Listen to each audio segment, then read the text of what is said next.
Turn them off. We are now recording. Welcome, everybody.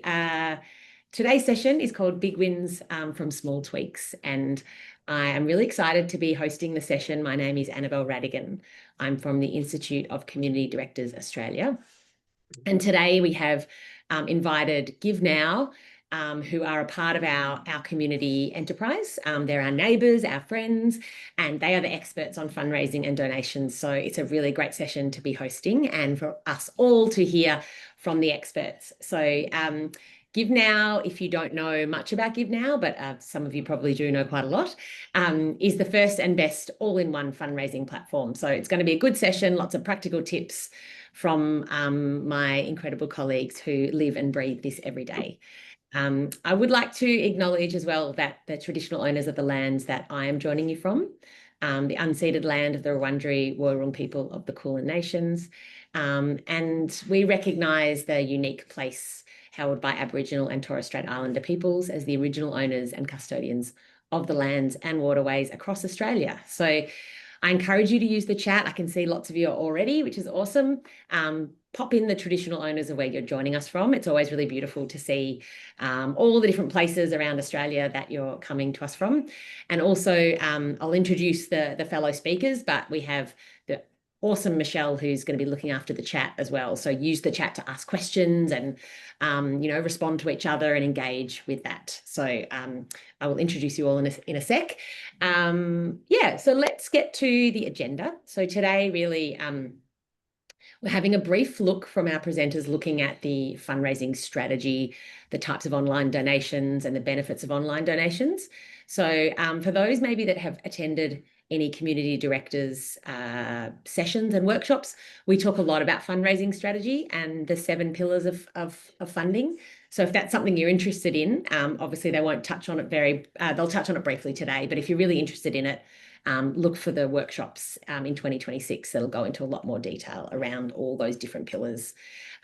But the main focus of today is going to be the interactive demo. So that's where you'll get lots of tips and tricks and practical things around fundraising and donations. So now to my incredible colleagues. There's a picture of me. We don't need an introduction for me. We have Kathy Trung, who is the director of GiveNow. Kathy's giving you a wave. Kathy's been at GiveNow for 10 years, over 10 years. Kathy has 20 years of experience in operations and leadership roles in the not-for-profit sector. She's really passionate about making grassroots community organisations have what they need to succeed in fundraising. So welcome, Kathy. And then we have Eugenia. Give us a wave. Eugenia is the general manager of GiveNow, and Eugenia has worked across sales, marketing, and community roles in both business and social sectors. And Eugenia enjoys finding and sharing low, no budget hacks to help small and medium not-for-profits elevate their impact, which is why today is going to be so great. And then we have Michelle. Hi, Michelle. Give us a wave. Michelle is the customer success manager at GiveNow. So Michelle's got a wealth of knowledge about the platform. She's here to answer all your questions about GiveNow. She'll be in the chat section. Some of you have already probably had interactions with Michelle, so it's really great to have you here as well, Michelle. And then we are privileged to have Sandra, who is the president of Dementia Alliance, who is joining us today as well. Dementia Alliance is a volunteer-driven organisation working to ensure that people living with dementia can age in a place surrounded by familiar faces and landscapes. So Sandra is an impressive community leader and has kindly agreed to collaborate with us in our live demo section. So we're going to use Dementia Alliance as a real-life case study. So thank you so much, Sandra. And I can't see your face just yet, but if you're there, give us a wave. And Sandra, if we can do a quick tech check, if you're with us, could you unmute and quickly just say hello to us? Yeah.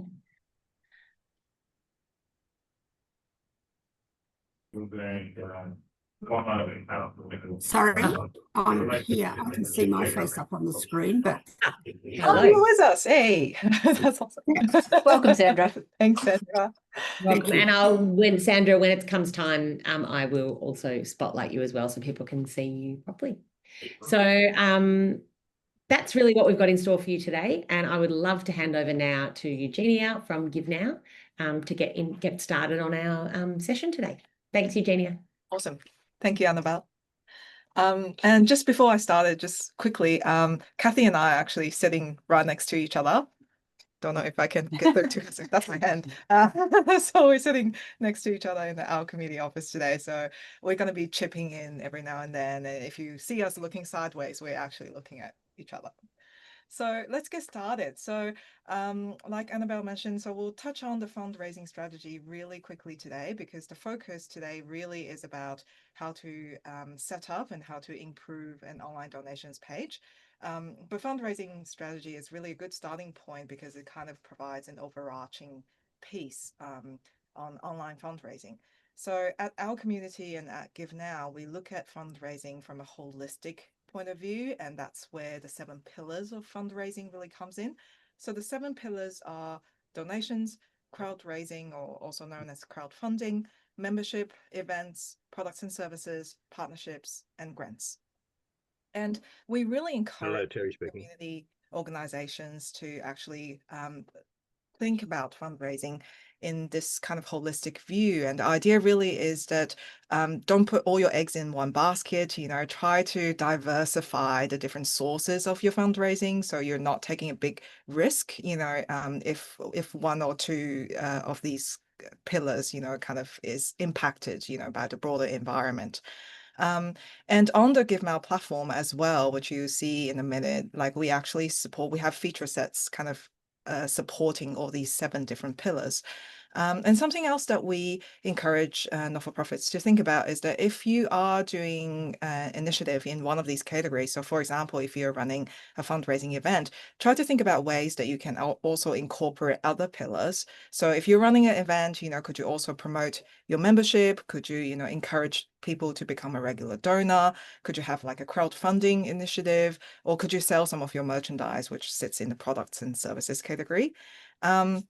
So that's probably about it that we're going to say on the fundraising strategy today. I know a lot of you have asked questions about it before the session.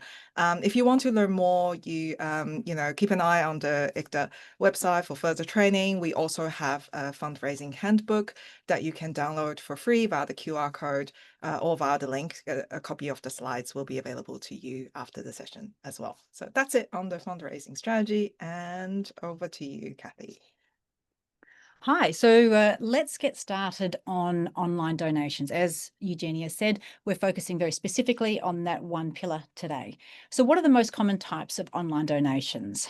The first one, and the one you're probably most likely to think about, and thankfully that's true because we are going to be focusing on that today, is general donations. It's setting up a general fundraising cause, which you're likely to leave on for most of the year. You set it up well. It's very common, but it's actually quite an art form. And there are many things you can do to tweak to make this the most impactful of your fundraising pillars when it comes to donations.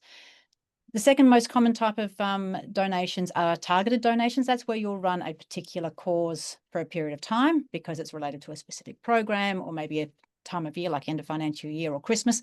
To be honest, we're getting a whole heap of Christmas cause registrations happening on GiveNow right at the moment. Over the last few weeks, everyone's getting set up. So just a note to you all, get ready for Christmas now. The third type of online donations is a peer-to-peer donation. We call it crowd raising, or crowdfunding is the other name. That's where you ask your supporters to assist you by getting donations from their friends and family, so their networks.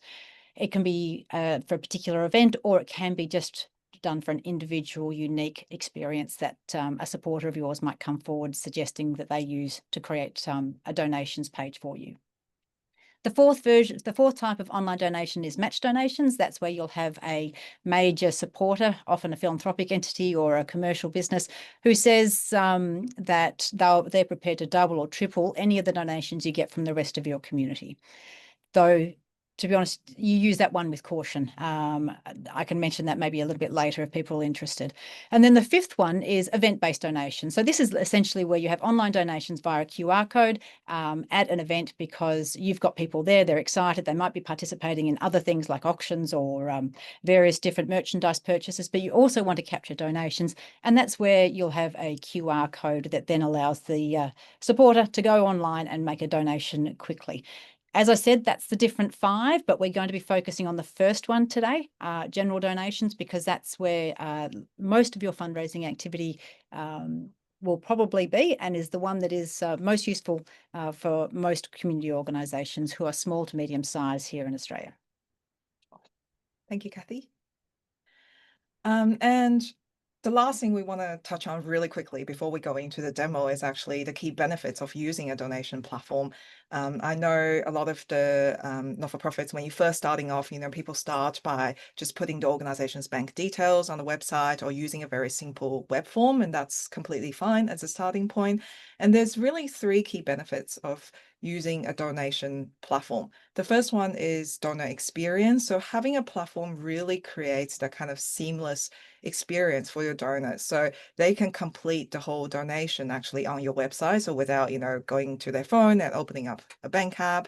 And on top of that, when you're using a donation platform, say like GiveNow, once someone actually completes a donation, they would receive like automatically like a receipt, a thank you email. And for a platform like us, we actually at the end of financial year, we send out like a donation summary for the donors as well. So all these things kind of creates like the seamless experience for your donors, which means they're less likely to drop off in the middle, and it creates like a better experience actually for you as an organization to manage as well.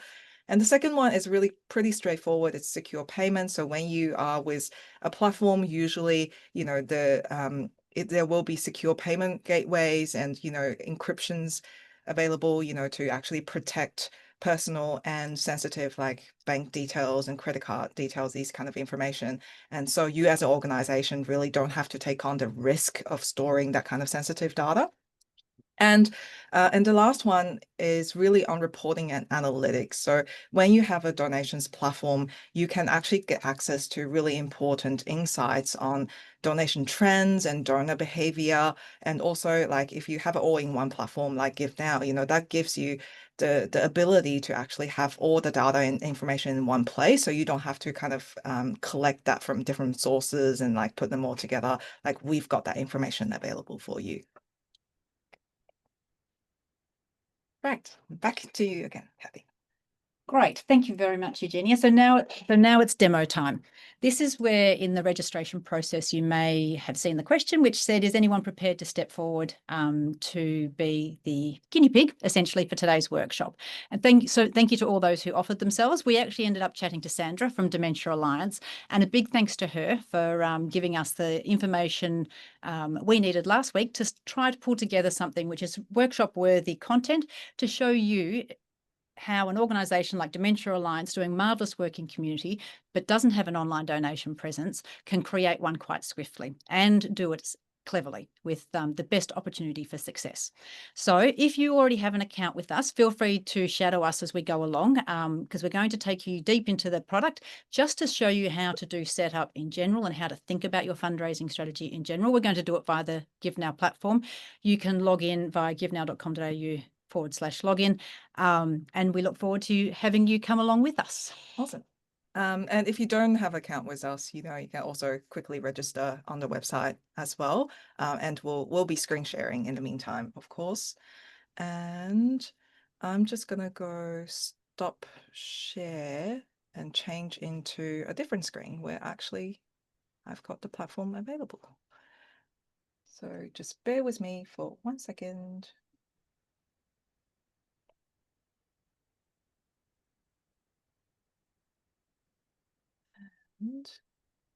Right. Hope everyone can see my screen right now. So we're looking at Dementia Alliance website at the moment. So as you can see currently on the website, there isn't an option to donate yet. So I would suggest, if you don't already have that option, I would say just put a big button. That's a really big, really obvious button that says donate now. And there's really some signs around it making the donation option as obvious and as easy to access as possible, because you don't want people kind of scrolling through different tabs and options to find the donation piece. So I would say if you don't yet have a really obvious donate now button at the top of your website, do that, and that will easily get you more donors coming through. So now navigating to the platform. So hopefully you had some time to kind of get through and log in, and this will be the interface that you're looking at. So for today, Kathy and I will be in the testing kind of environment, but it will pretty much look almost exactly the same. So it should be easy for you to follow along. So what we're going to do is actually go down to the causes and donations section and go into manage causes. So if you don't already have a course, just click on add new course and you can follow us along. In our case, we've already got the information pre-set up here. So I am going to click on edit. And if you already have an existing course, you can click on edit as well. So I'm going to take you through the first section and Kathy will take you through the rest. So for the first section, it's really the display, and we're kind of looking at here, the three key components are the name of the course, the summary of the course, which is 200 characters or less, and then the main body text of the course. So if you don't already have information in there, I'm going to take you through now how we actually come up with the content. And I would say this piece is actually really important because this is what your donors will be seeing. And if there's one kind of key message I want to convey here is to really kind of put yourself in your donor's shoes and think about what would resonate with them, and think about, you know, what content can I kind of put out there that will actually attract donors, and not just what I want to put there, but what people actually would like to see. And I'll show you how to kind of how to do that. And in this case with AI in a second. And now when it comes to AI platforms, there's a lot of different options out there. There's ChatGPT, Google has Gemini. I personally really like Claude because personally, I think it has the most personalized and humanized response when it comes to copywriting. You can of course use whichever platform that you prefer, and Claude has a free version as well. And of course we're not associated with Claude in any regard. So it's just my personal preference. That's the disclaimer. So I'll show you right now. So what I've done in Claude, and you can kind of like tweak the prompt here. So I've asked Claude to create the course name, the summary, and the course text for Dementia Alliance. Now, the key to using AI is to really feed it as much information as possible about your organization so it can come up with something that is relevant. So in this case, I've put in the Dementia Alliance website and asked Claude to read the website.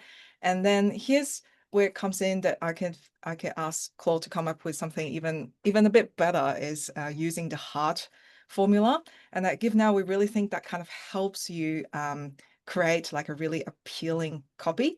And the key elements of the heart formula is, first one is the hook. So starting with like a story or statistic that then goes to the emotion part. So starting with something that actually is really specific, and you know there's like a story that kind of pulls people in and kind of makes people want to keep reading, and then follow up with a very specific, clear request, which is the action. And then you back up that action. So if you're asking for something, you explain the urgency or the importance, like why should people support you? And at the end, follow up with a quick thank you. So that's the heart formula. This is something that, you know, we always recommend people to use and think about, and we'll share like a example script after this session as well in the follow-up email that we send out. Something else that I would mention here is to use British English spelling, because oftentimes by default AI would use American spelling. And here's the bit, like I always ask AI to ask me questions if needed. And you can see here in the chat later on in the chat that AI actually did ask me questions. And all these information that you can see I've put in here are just information I've copy and pasted from Dementia Alliance's website, because AI, depending on the website you use, AI doesn't always like crawl all the information on your website. So I just want to be safe, and I actually copy and pasted, you know, all this information about Dementia Alliance, what they do, why they do it, their mission, and, you know, all these detailed information that you can feed AI as well.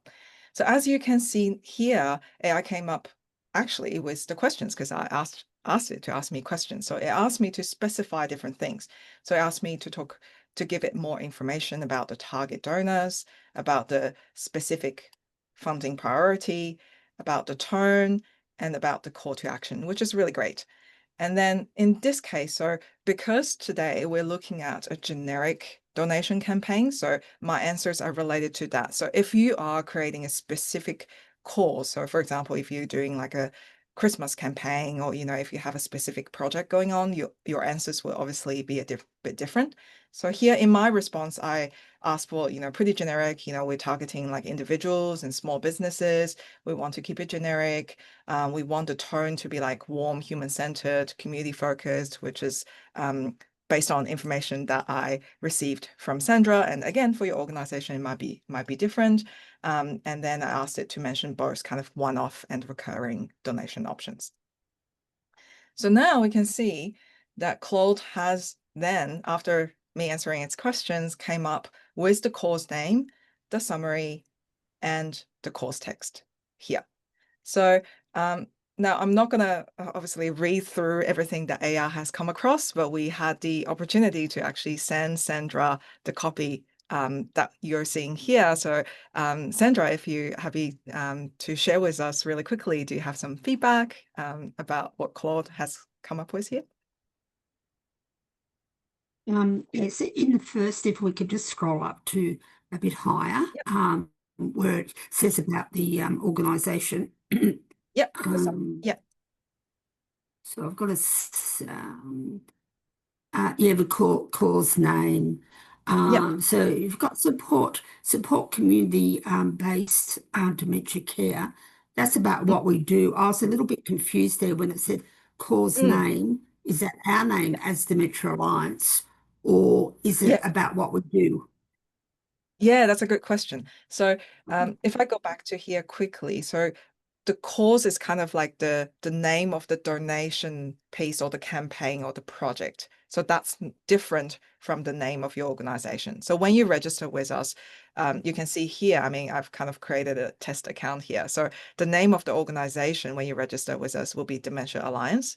And the name of the cause would be, say, when people click on the Donate Now button, they will kind of see like a title underneath your logo, for example. And in this case, I personally would suggest creating like a different cause name from the organization name. What do you think, Yes. Kathy? Yeah. So as a general appeal name, Support Community-Based Dementia Care is your all year, all time general call for donation. That's right. Yeah. Yeah, and it fits really well, as you say, with what we do. Yeah, we're all year, all round. Yeah. Yeah. Yeah.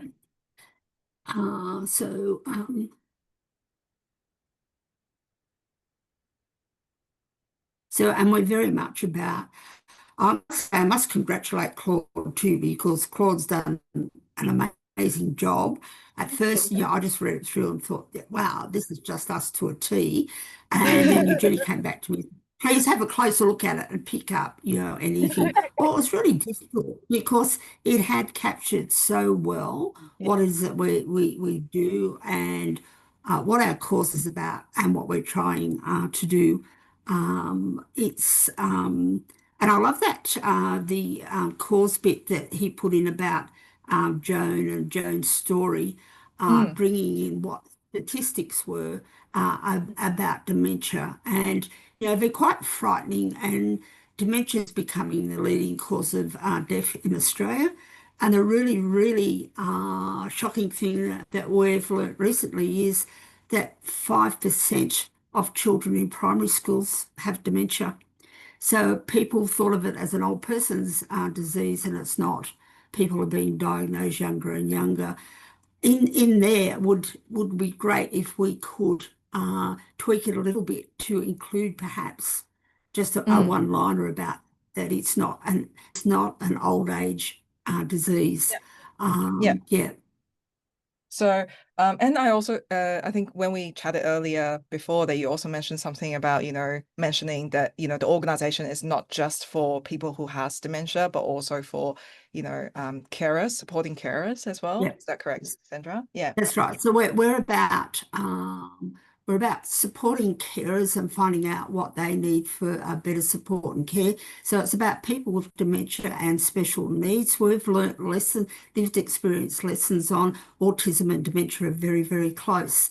And So this is our way. We've set up a sanctuary out at Lake Epilogue, and through involving all of community and with different special needs, etc., we're able to create an awareness about dementia without putting them in a classroom.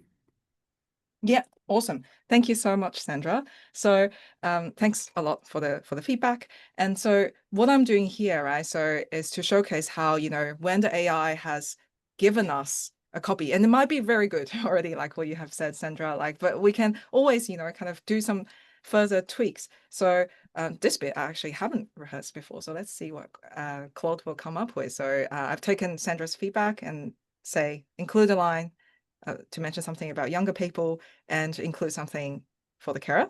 So let's see what Claude would come up with. They're always very pleasant, always telling you good things. Perfect additions, as Claude says.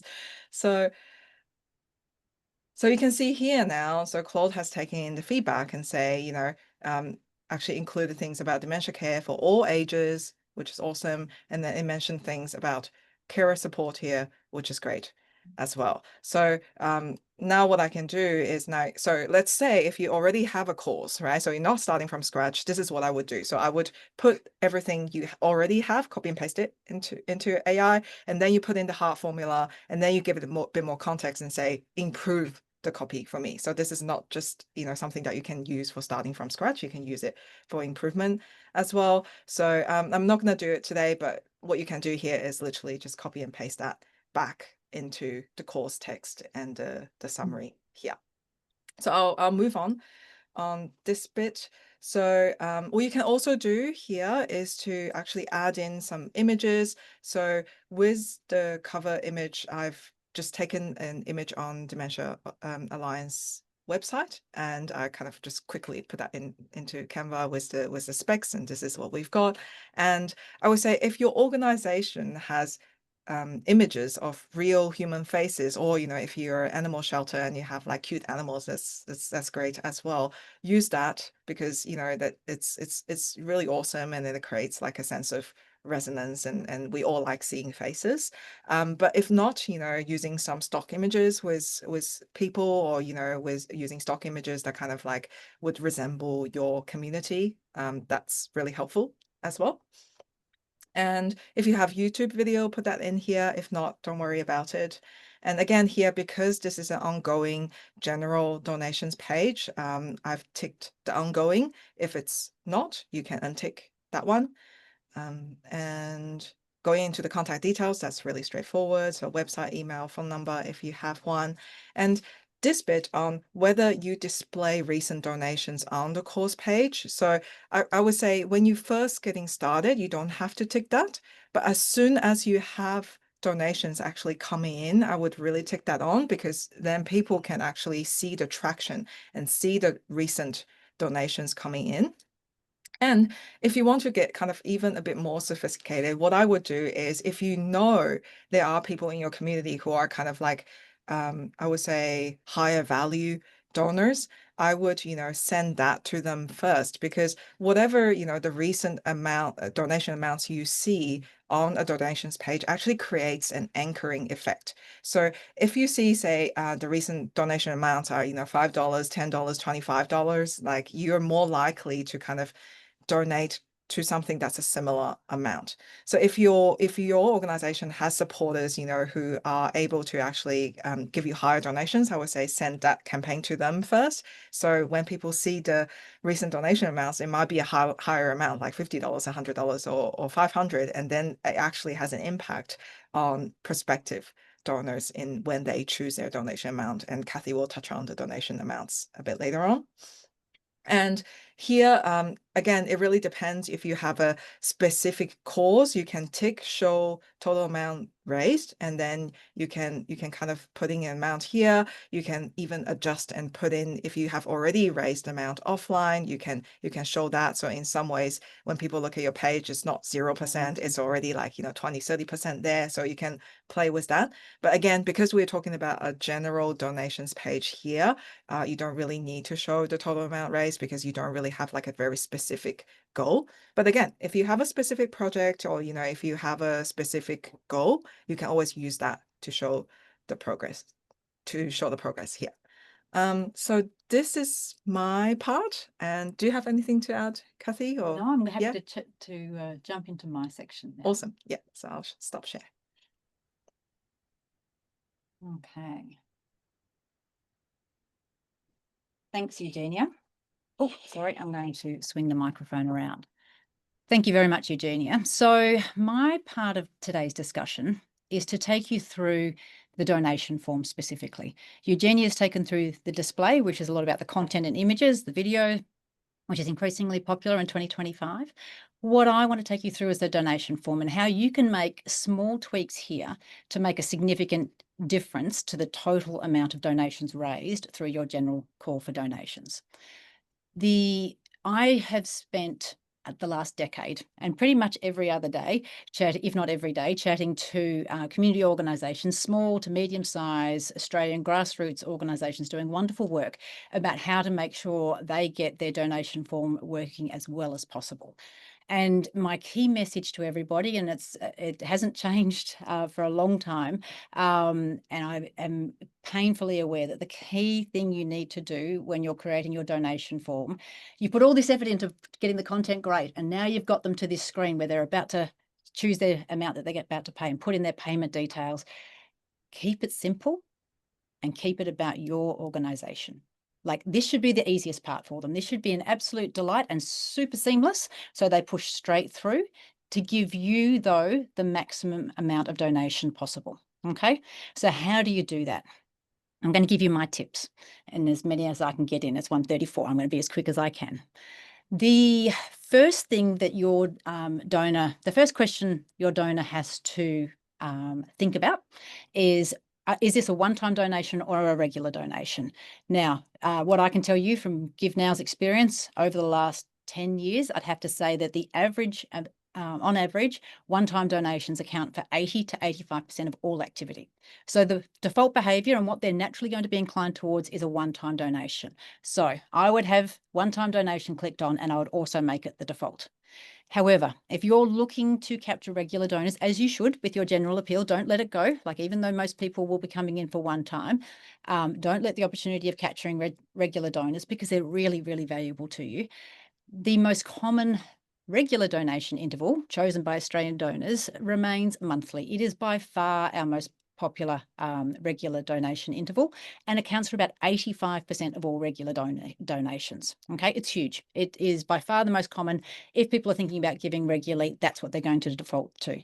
About 9 to 10% go for yearly, and then the balance captures, the other three capture the balance, the 5%. So really, if you're going to do this, keep the form simple, keep it on one time, work with the donor's natural inclination. But if you are thinking about doing a regular donation campaign, focus on monthly, but we can talk about that later if we have time in the questions. I'm going to keep moving on. The second decision you're going to ask your donors to think about is, how much are they going to give you? What donation value are you asking for? Now, for small to medium-sized community organisations, these are the most common defaults. This is what our GiveNow system will default to. And if I was Sandra, I would, in the initial instance, in the absence of any other information, if you were just setting something up and hoping just to get it going, this is the suggested donation amounts you would start with. Okay. I do want to note that if the temptation for many community organisations to come in and go, oh, they look a bit low, or maybe I'll change them for my organisation, and you can change them by enabling the custom values. Just take a little bit of heed from the research here, where if you just bump the 30 up to 50 and the 50 up to 75 and the 100 up to 150, you get my gist. The research shows that you will capture, on average, higher value donations per transaction. So you will get a slightly higher average value donation. However, you will probably pay for that in that you will collect less donors. The number of donations will reduce, making the overall net effect of that change of suggested donation amount, in the absence of any information or any analytics, if you've just bumped them up or bumped them down, you are likely not to get that much of a change in the overall value of the donations collected through the course of a general appeal. That only changes once you've worked out what your donor profile is. So again, if you were Sandra, I'd be saying, I'd run this for a year. I'd let it run for a year, see what your average donation value is, where it falls, and adjust accordingly. You might notice that you actually have a more grassroots, maybe lower income supporter base, or you might actually be tapping into a donor base that might have access to additional income, and therefore you might be capturing a higher than average donation value, in which case you would bump them up. But you wait till you've got that analytics to adjust accordingly, and that's when it's successful to change your suggested donation amounts. The other time when it's useful is what Eugenia touched on, is when you know you have high net worth individuals. Say in your community, you might know that you might have maybe a dozen, maybe 5, maybe 20 high net worth individuals. I'd create a cause just for them. I'd put in selected donation amounts just for them that start at 500 and go up to 5,000, 10,000. It's not unheard of for small community organisations to be receiving $10,000 donations through GiveNow. It does happen on a pretty regular basis, to be honest. And so if you've got those high net worth individuals, send them the message, because you're sending them a message about how much your need is, not just about their capacity to pay, but what your need is. So select the donation amount carefully.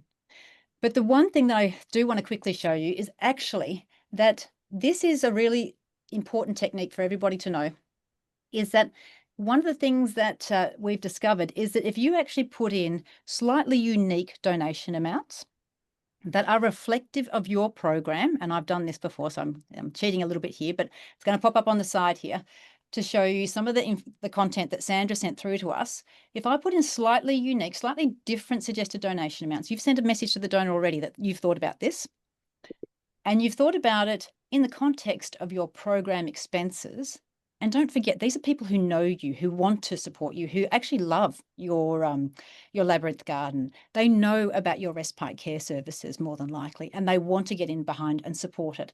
So you can allocate your donation values to some of the expenses that you know you've got. This is by far, it's called the pig technique. And this is by far one of the most powerful ways to increase the overall donations that you receive in your general campaign or any campaign. It's called the pig technique. It will raise about 12 to 15% more donations on average, the research says, by doing this sort of thing. It's why Oxfam started doing this many, many years ago, buy a goat. There's no reason why community organisations, small or large, can get involved in this and create the same thing. It really is very powerful. So that's my second tip. Now my third tip. Let's get on to what the biggest flaw can be in a community organisation's donation process, is the temptation to collect data about your donors. My advice here is don't do it. Keep it simple. For a card not present transaction, which is what an online transaction is, an online donation is, there are 3 things legally required in Australia to identify a donor. We must and will capture the first name, last name, and email address. First, last, and email address. Okay, we will always capture that. You can ask donor for additional information such as the title, address, and phone number. But let's be frank, nobody really wants to share that information anymore, and that's increasing by the month. We see the drop-off in donors putting in true data here. It's happening very rapidly. No one wants their private information to be shared. And you also don't want to be asking questions. You can in the donation process, but you don't want to be asking any additional questions that actually might create friction for the donor. Certainly don't ask them anything too personal, like their date of birth, and certainly don't ask them anything too complex, like what's your membership number. No one carries that sort of stuff around. You might want to know it, but really, please don't ask it in the donation process. You've put so much effort to getting them here. Push them through that last part of the process, get them to make the donation, and then you can go back to them through the course of time. Once they're a supporter, you can go back. The one question that I do want to make sure that most organisations should keep is this: add a message. Now, this is a message to your organisation, and you'll see most platforms do have this, and they have it for a very good reason. Only about 20% of donors actually do fill it in. Add a message. It should be optional. It should never be mandatory, but add a message can be, congratulations, Sandra, I love what you do at Dementia Alliance. Or it might be someone saying, look, this is in memory of my mum. Or they just they want to connect. This field, even though 20% of donors fill it in, actually increases your conversion rate, because it's a message of you caring about them and wanting to create a relationship, albeit through a one-way field, but it actually does play significantly into the psychology of your donors as they go through the form. My next tip, and we get this asked too, because there's a lot of conversation about paying additional fees for services these days. Should we put the request to the donor to cover the platform fee? And our answer to this one is universally yes, because we see that it has minimal impact on conversion, and about 90% of all donors on GiveNow will pay the fee on behalf of your organisation. It's very common practice for them to do it. People feel very comfortable to do it. My caveat here, and this is where you've got to be a little bit mindful, is that I say yes to doing it at GiveNow, because our platform fees are 1.5% to 3.5% only. So we max out at 3.5%. That's the highest that we'll ever ask a donor to pay. And the industry, let me just say that, is not always that low in fees, and sometimes might be asking your donors for much more than that. Many platforms charge anywhere between 5% and 8%. That's pretty normal. Some are 10%. Some of them, when it's a low value transaction, have fixed fees associated with them. So it actually makes the fee can sometimes be on a small value donation like $20 or $10. It can go up to 20, 25%. And the message you're sending to your donor when they see that is that you haven't really taken respect for their generosity. They don't like to see such high fees. And what you'll find is your conversion rate, when that platform fee to a donor is made that's too high, they will not convert. They will just simply drop off and they will quietly go away, and you never knew that they were potentially going to be your donor, because most platforms don't tell you what donors didn't go through. So my comment to you is yes, we should definitely have the platform fee asked of donors, ask them to cover it, but only when it is at a reasonable value. And let me move on to the next point. The most common thing that we're finding in 2024 and 2025 is that donors want to give to a form that looks like you. Okay, so I've taken what was our just a standard form for GiveNow, and I've made it the colours of Dementia Alliance. The very dark navy, the yellow, I've peppered that through the form. I've put in their font to match it as best I can to their website. And I'm trying to make it look and feel like you. And more than anything, as I said, in the last 2 years, we're seeing a real flight to not only just looking like you in color and font, but also in your URL, in that you are sending donors to your website and the form is embedded within your organization's website. Okay, so when you're using GiveNow, let me do a quick show for you for what that means. On GiveNow, we have this small community theatre they call Act Now Theatre. This is what they've got on us. So that's in the template that Eugenia was talking you through. See, there's their donation form, but when they have put it on their website, it looks like this. So this is on the Act Now Theatre domain, and here's the embedded form, exactly the same. Here's another example. Parkinson's Australia have a template here where they've got their recent donations showing, as Eugenia recommended you should. And they have also embedded that form on their own website. So their donors complete the donation transaction here. I went and had a look at the 2025 numbers, and I can tell you this. From organisations that are using the embedded form, on average, of all the donations, there's tens of hundreds of thousands of transactions we do, the average value of a donation is 9% higher when it's on your website.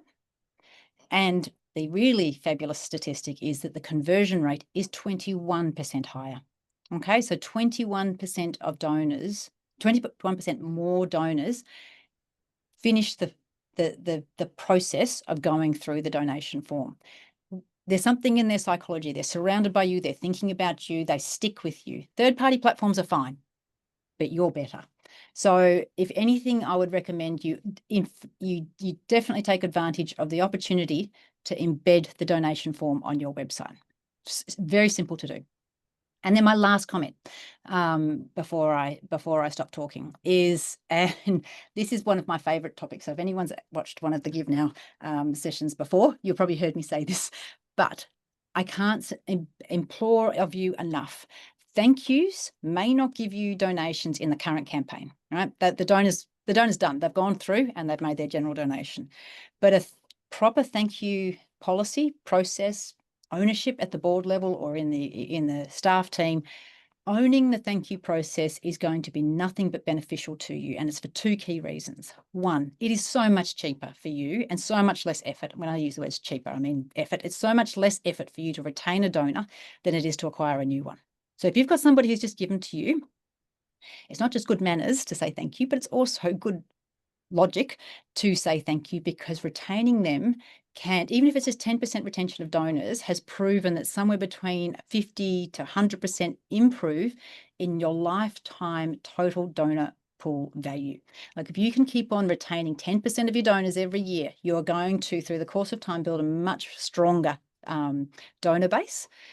And second of all, the reason I say to do it is because you will stand out. I can't tell you how bad small to medium-sized community organisations are at saying thank you, and it mystifies me because the big organisations have worked this out and it takes such little effort. I really, really implore small to medium-sized community organisations to send you thank you messages. You'll be surprised how sticky your donors will become if you do thank yous well. So how do you do thank yous well? First one is in the thank you message right at the time that the donor has completed this process of donation. So they've gone all the way through, they've nominated, they've put in their contact details, they've put in their payment details. The very next screen when it's confirmed, they're waiting for the screen to say, has it confirmed or not? This is the default one that we've put in. That's fine. Kathy, thank you for your $50 donation supporting Dementia Alliance. But one that's better, that actually Eugenia and I just popped into Claude, and this is what Claude gave us and we edited it, is Kathy, thank you for your $50 donation to Dementia Alliance. Your generosity means the world to us and the people we support. Your gift helps us create innovative dementia care solutions. Thank you for being part of this vision. So much more personal, so much more about acknowledging their generosity right in that moment, because they're feeling good. They've just parted with their hard-earned cash to give it to you, and there is that little inner glow. You want to amplify that with them. So I would be using a thank you message, something like this. And I'd also be including an image that's very much about a thank you and very much about their logo. And then my very last comment is the second way you would be saying thank you is in the receipt email that goes to them. So right at the time that they have gotten that confirmation screen, that's great. They're going to have an email that comes to their inbox. So that's your next opportunity to demonstrate thank you for your generosity, like to really make it individual about them. But in the email, you've got a little bit more time for text and a little bit more time for them to dwell on it, because it's an email. They sit there for a little bit longer rather than just a screen. And this is where you can do a little bit more about your impact. So you state why this is meaningful. And you can also mention that it's tax deductible, a little bit of a gift back to them if it is tax deductible. And don't worry if it's not. We absolutely support community organisations that don't have DGR status, and you should not be frightened of asking for donations without DGR. Please do. But you craft a message like this as very important thank you, and more than anything, you come back and you refresh this message, because you write it for 2025 and then you'll do a new one for 2026. It only takes you 15 minutes, but a fresh thank you will always keep you in the habit of saying thank you, and that then leads to you doing a third and fourth thank you through the course of the year. And then once you've done those steps, they will come back again. So that concludes my tips, and I think that those small tweaks, all added up, actually really do result in a big impact. You will be reaping much more rewards if you actually make your donation form as seamless, simple, and about your organisation as possible. Thank you. Thank you, Kathy. I'm taking over again. Just quickly switching screens. Oh, thank you for the reactions. That's so sweet. Yay. Is my screen coming up? Yes. Is it? It is. You're on the Why Give Now. Awesome. Yay. Yay, here we are. I think I already see in chat section popping up like kind of questions around comparing us to other platforms. I think Kathy already touched on quite a few of those, so I'll go through it really quickly. I think we've already mentioned we're the first one in Australia. In probably over 20 years of time, we've seen a lot of other platforms come and go, but we've stayed here and will continue to be here for a very, very long time. And yeah, so far we have over 6,000 organizations who have raised over $200 $30 million with us. And yeah, we're very proud also to be 100% local. That means all our team are based here in Australia, and all your data will be stored safely and securely in Australia as well. We talked about the lowest fee component, and I think a part of that is really that we specialize in supporting small to medium-sized community organizations. So I'll be very honest and say that GiveNow isn't the fanciest platform and doesn't have like, you know, the most comprehensive feature sets, but we really are kind of like sitting in this niche of supporting grassroots organizations, because we know that we're a small organization ourselves. And, you know, oftentimes grassroots organizations don't have a lot of in-house technical expertise, doesn't have a huge marketing budget. So we've really designed a platform for you, and it's really simple and easy to use, like what we have just showcased. And on top of that, we really have community at heart, and we're really all about human support. So you can reach us by phone, by email. We run weekly live group sessions. Some of you might have already attended some of those. If you're a Pro Plan user, you can do one-on-one support sessions with me or Kathy, and we run these kind of educational workshops, and we have monthly newsletters with like grant opportunities and fundraising tips. So really, we're all about human and community and supporting you to make bigger impact. And back to you, Kathy. I don't have the screen up. Oh, you don't have the screen up? No. Oh, okay. Do you want to look at my screen? Okay, so the top 10 takeaways. Ah, there they are. Beg your pardon. That was a technical user issue on my side. Sorry. The top 10 takeaways from today's session. I think Eugenia and I debated this long and hard, but I think these are the best. Leverage the heart formula to craft your campaign. It's simple, but it really does get to the core of what you need to do to craft good content.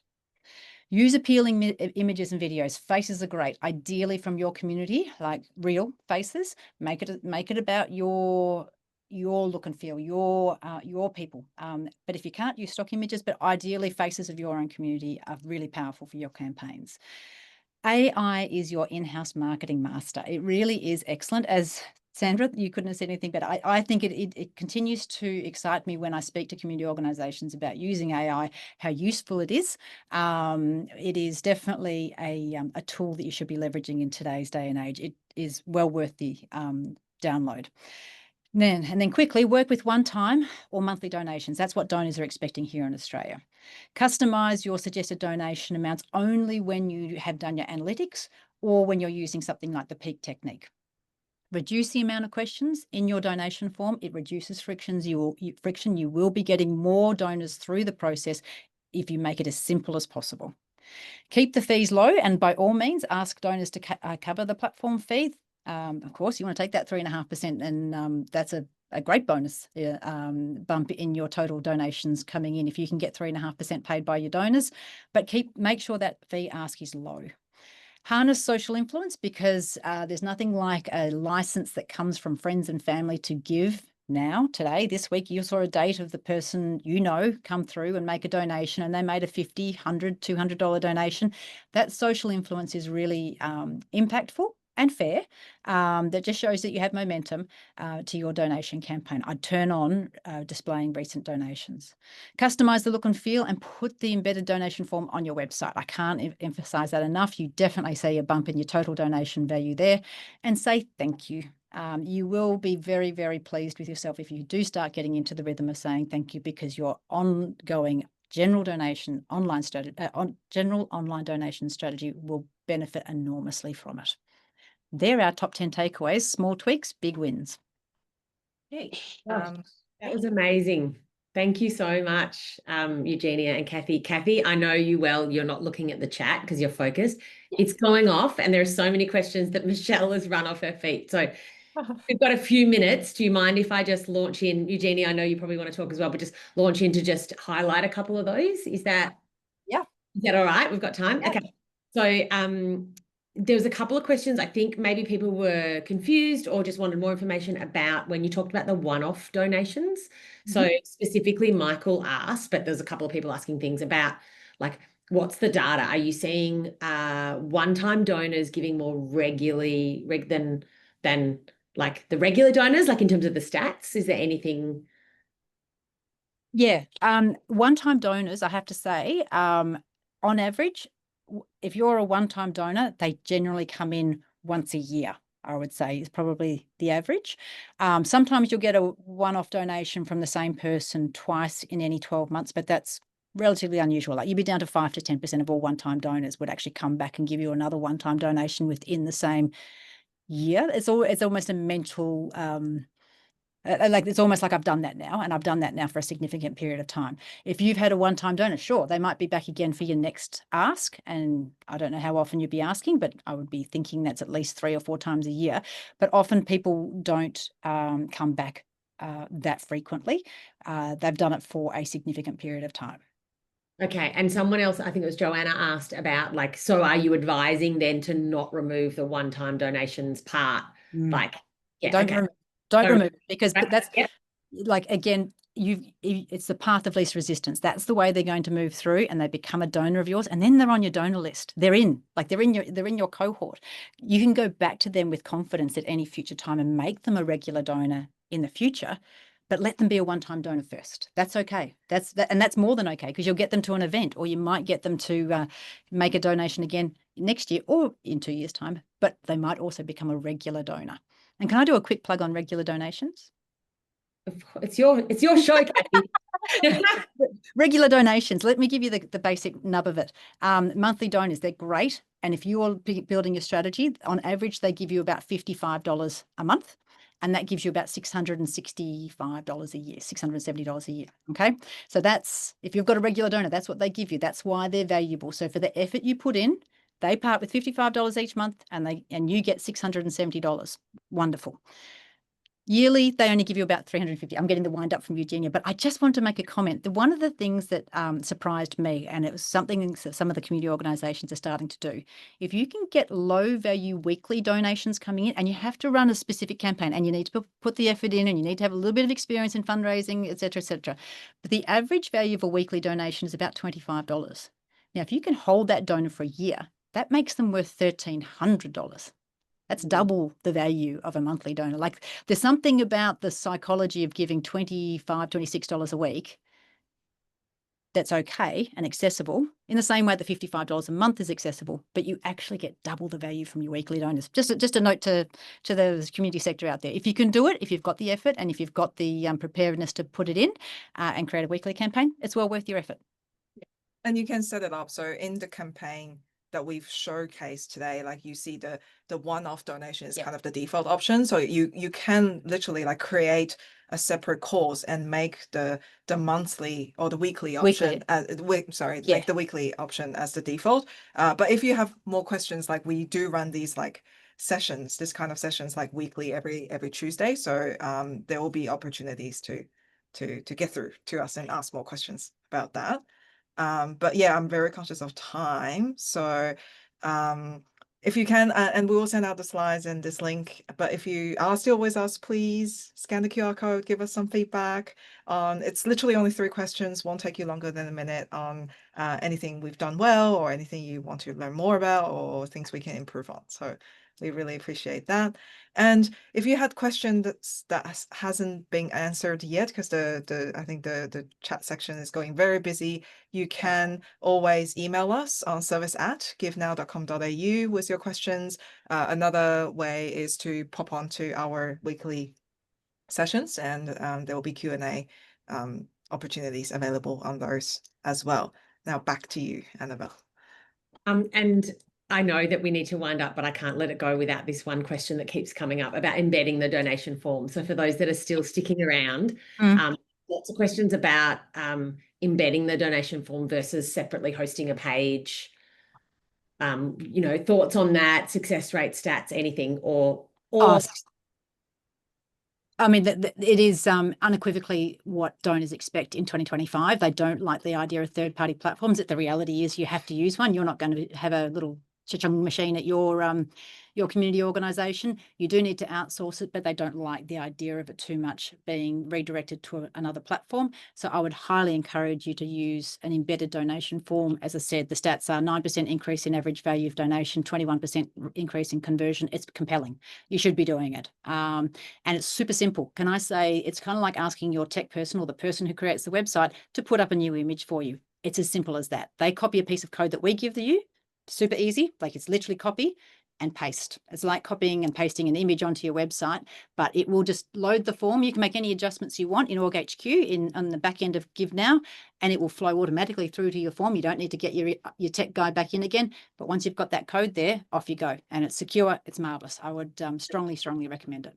And if you Eugenia, you go, or we wrap up. no, so I was like, if you run into any issues, like just reach out to us and we'll help you with that in customer support. Done.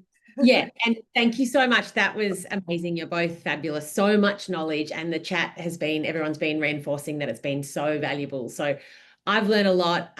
You've given us lots of tips. The quick wins is what it's all about. So thank you so much, GiveNow, Eugenia, Kathy, Michelle, and I will see everybody at the next. And thank you, Sandra.